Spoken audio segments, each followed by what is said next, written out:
queridos. Coluna do Reinaldo Azevedo, que tá de férias, mas rompeu as férias para variar, tá que nem nós. Master, por suas virtudes, cobram de Moraes prova negativa contra anônimos. Vamos ver juntos aqui. Estou de férias, mas interrompo por um tempo, vamos lá. E não existe uma resposta certa para a pergunta errada, especialmente quando a indagação já traz uma tese sorrateira. Será preciso indagar se o ministro Alexandre de Moraes merece alguma forma de blindagem para empregar a palavra em voga, porque foi personagem central e continua a ser do desmantelamento do golpe e da punição dos seus protagonistas. Eis a falsa dúvida que já anuncia, dado o contexto, uma conclusão e uma especulação sumária. Moraes cometeu crime e deve ser empichado, a menos, Tony Truon, um especialista em seu próprio Código Penal e em sua própria Constituição, que o magistrado produza a prova impossível e seja ele próprio a demonstrar que não cometeu o crime, livrando os acusadores do ônus de provar o quê? De mostrar o quê? A prova. É inequívoco, entramos na era da Lava Jato retorno, os métodos são os mesmos e em muitos casos as personagens também. E parece-me que setores da imprensa repetem os procedimentos deletérios, não se aprendeu nada e não se esqueceu nada. Vou aqui garantir que Moraes e Gabriel Galípolo, presidente do Banco Central, não tiveram conversas estranhas? Não vou. Vou eu negar que Andrei Rodrigues, diretor da Polícia Federal, não se encontrou com o presidente Lula para informar as pressões a que o ministro estaria submetido à corporação? Também não vou. E, para tanto, nem preciso recorrer a fontes anônimas que jurariam em off que nada disso aconteceu. Chamo a atenção de vocês para um método, se ele se consagra, estamos feitos. Muitos temiam as deepfakes produzidas pela inteligência artificial, seriam nada perto desse método de execução sumária que dispensa provas. Moraes e Galípolo se encontraram e, consta, tiveram conversas ao telefone, não tendo sido, obviamente, o ministro a plantar a história que falaram sobre o Master, eu deveria, por acaso, supor que o próprio presidente do Banco Central a fazê-lo? Este, no entanto, também nega. Eu desconfio do Galípolo, tá, gente? Mas boa colocação aí do Reinaldo. Sustentando-se que duas altas autoridades da República estiveram numa conversa em que um crime teria sido cometido, ou bem se tem uma evidência de que independa da negativa dos dois para que se possa sustentar o que o delito aconteceu, ou se entra num outro terreno. Aí sim bastante perigoso, e reitero, já se viu isso antes, se A e B com nome e endereço teriam mantido diálogos impróprios, se ambos negam que isso se tenha dado, se não há provas ou há de que de fato aconteceu, quem teria credibilidade para desmentir a ambos? Fontes anônimas? Pergunto, isso passaria a ser um padrão da cobertura jornalística ou só valerá para Moraes? As mesmas indagações valem para a suposta conversa entre Lula e o diretor-geral da PF, como é? Aos golpistas mais asquerosos, vão todos dar o outro lado, mas ao ministro que salvou a democracia, nem isso? Nesse caso, só vale o paredão? Ele que prove a inocência contra os anônimos? Ou estes têm nome, mas se escondem no compadrio? Aí decreta alguém, aprova é o contrato do escritório Barsi de Moraes Advogados com o Banco Master. Dispenso-me de ter que demonstrar que um contrato que existia antes da liquidação do banco não é prova de que o ministro cometeu um crime. Ou eu também teria que agora produzir provas negativas, impossíveis, em benefício de terceiros. A propósito, contratos entre advogados e clientes são documentos sigilosos. Como houve a liquidação do Master, com a apreensão dos documentos da PF e a liquidação executada pelo PC, obviamente não interessaria a Daniel Vorcaro expor as suas relações comerciais garantidas em sigilo, certo? Parece lógico que o vazamento partiu de um órgão do Estado. Obviamente não se abrirá uma investigação, porque o próprio contrato está sendo criminalizado e, bem, não custa lembrar, não há evidência nenhuma de crime. Também isso já se viu antes.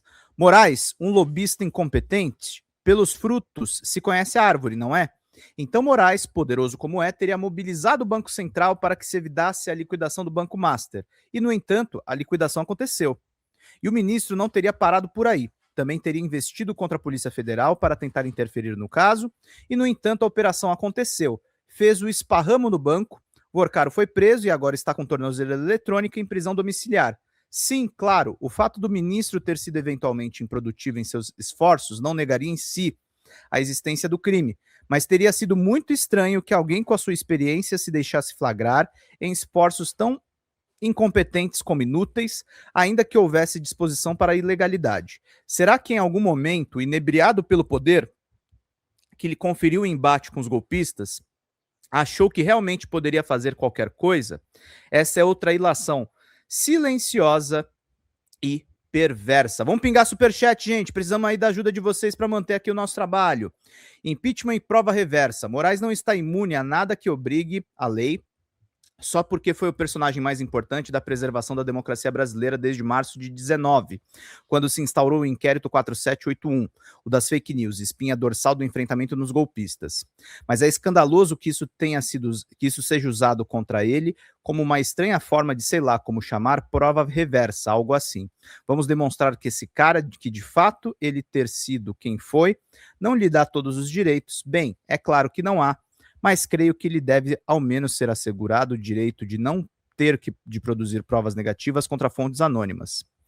Há quem ache, e não é difícil encontrar o raciocínio em alguns artigos e editoriais, que o impeachment de um ministro do Supremo pode fazer bem à democracia brasileira. A ilação é irresponsável, ainda que houvessem razões para isso e que o impedimento fosse inevitável. Mesmo que isso fosse uma imposição dos fatos, estaria inaugurando um tempo de instabilidade que não tem como ser bom ao país. Não havendo causa de pedir, é ainda mais absurdo. E sim, não há como ignorar quem é Moraes, razão porque o golpismo está em festa.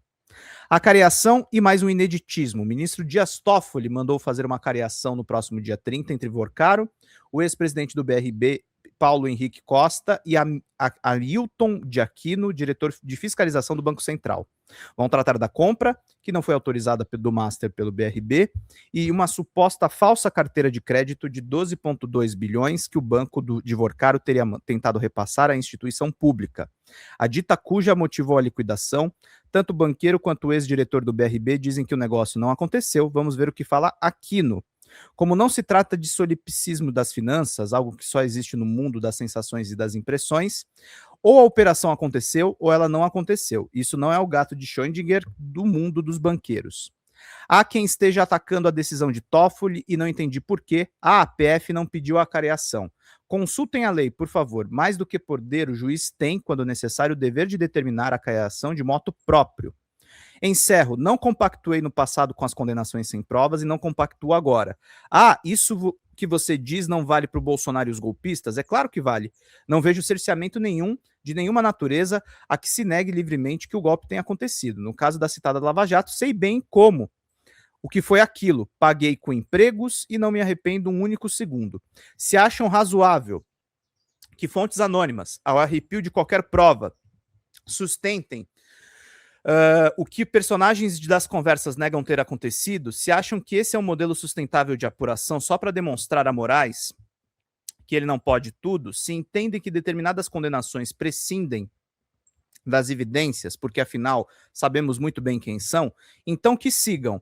Eu, nesse espaço, exponho um critério. E não me sinto herói, só fiz a coisa certa na Lava Jato contra os picaretas e os idiotas. Se for preciso fazer de novo, continuo aqui.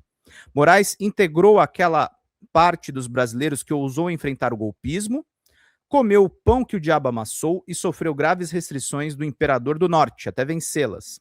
Não lhe desejarei por isso, neste Natal, na esfera legal, nada além do que defendo para qualquer um, a presunção de inocência.